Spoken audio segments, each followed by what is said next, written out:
नमस्कार मित्रांनो, मी तुमचं स्वागत करतो माझ्या यूट्यूब चॅनलवर। माझ्या चॅनलचं नाव आहे प्रथमेश पांचाळ व्लॉग। आपण आता निघालो आहोत श्रीदेव भैरी मंदिर रत्नागिरी। माझं हे चॅनल नवीनच आहे, तर तुम्ही माझ्या चॅनलला सपोर्ट करा। आणि चला तर मग आता आपण निघूया।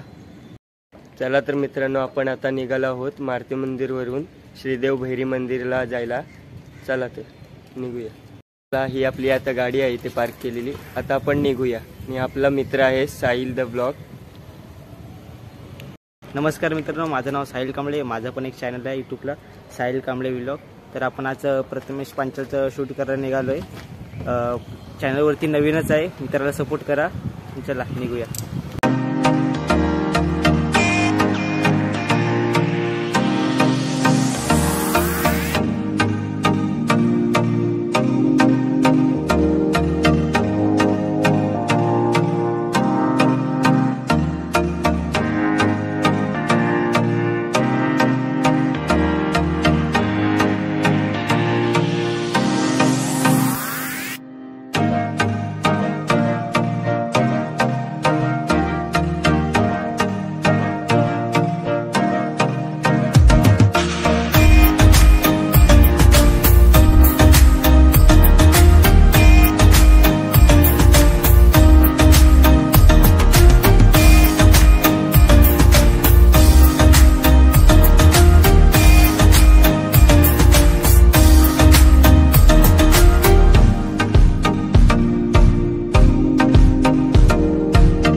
मित्रांनो, प्रथमेश आता गेला पेट्रोल भरायला। पेट्रोल भरूया आणि निघूया। चला, व्हिडिओच्या शेवटपर्यंत राहा आणि व्हिडिओची मजा घ्या। आता आपण पेट्रोल भरला आहे, आता आपण निघूया। चला तर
आता आपण आठवडा बाजारात आहोत। तिकडून काँग्रेस भवनवरून आपण भैरी मंदिरला जाणार आहोत।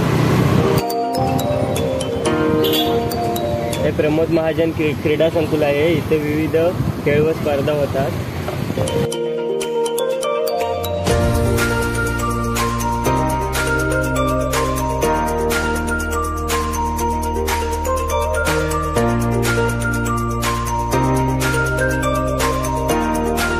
इकडे राईट साईडला काँग्रेस भवन आहे आणि इकडे लेफ्ट साईडला आपलं भैरी मंदिरचा रस्ता आहे।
मंदिरच्या इथे पोहोचलो आहोत.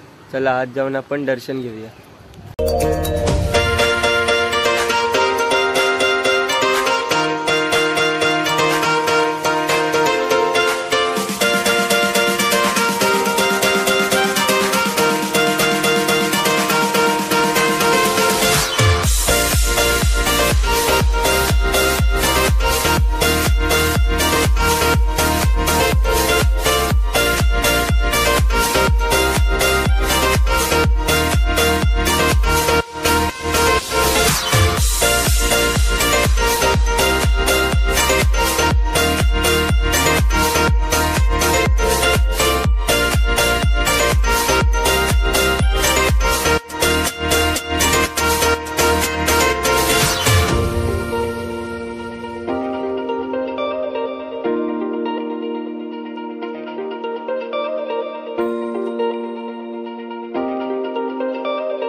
त्यांच्या घरकुटुंबाला केल्या करताना मुलामाणसांना खेळताना अतिशय सांभाळतो.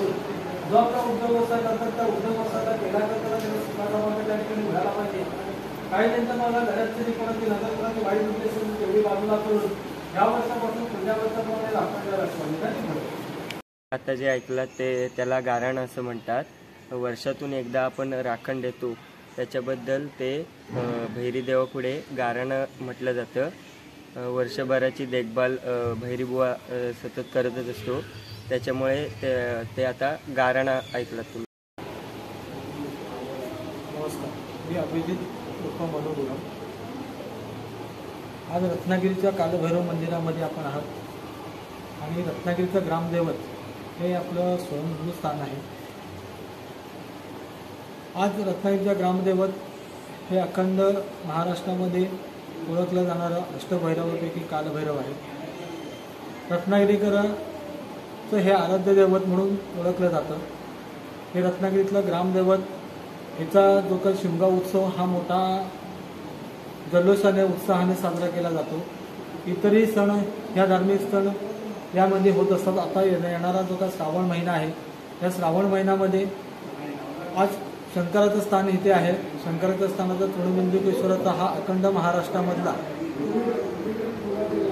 संततधार रुद्रानुष्ठान आणि 11 धारा पाणी हे 24 तास एक श्रावण प्रतिपदा ते भाद्रपद प्रतिपदेपर्यंत हा उत्सव शंकराचा अखंड महाराष्ट्रामध्ये कुठेही न होता ह्या कालभैरवाच्या मंदिरामध्ये हा श्रावण महिन्यातला उत्सव साजरा केला जातो.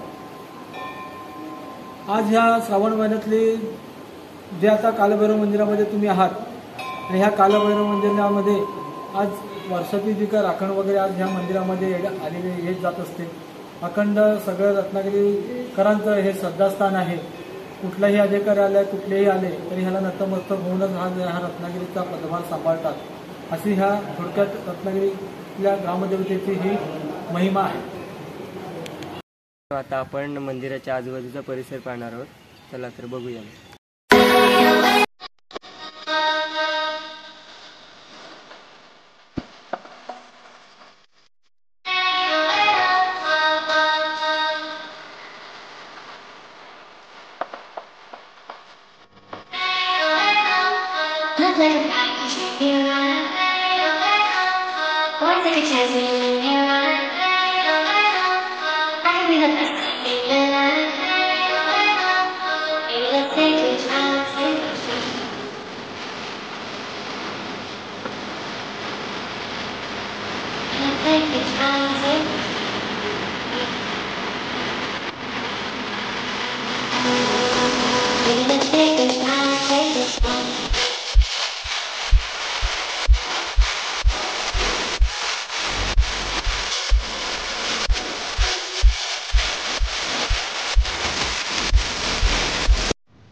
ते भैरी मंदिराचं प्राचीनकालीन तळं आहे.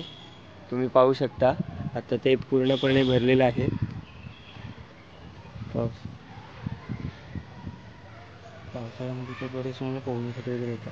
पावसाळ्यामध्ये ह्या तळ्यामध्ये मुलं पोहण्यासाठी येतात आणि नुसतं मजा करतात.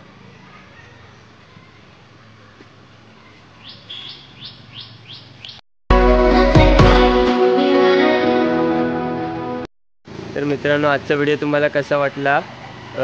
रत्नागिरीत आलात तर तुम्ही भैरी मंदिरला भेट द्या. आणि आजचा व्हिडिओ तुम्हाला आवडला असेल तर लाईक करा, शेअर करा, सबस्क्राईब करा आणि खाली कमेंटमध्ये नक्की सांगा. आणि चला तर मग भेटू आपण नेक्स्ट ब्लॉगमध्ये. तोपर्यंत बाय बाय.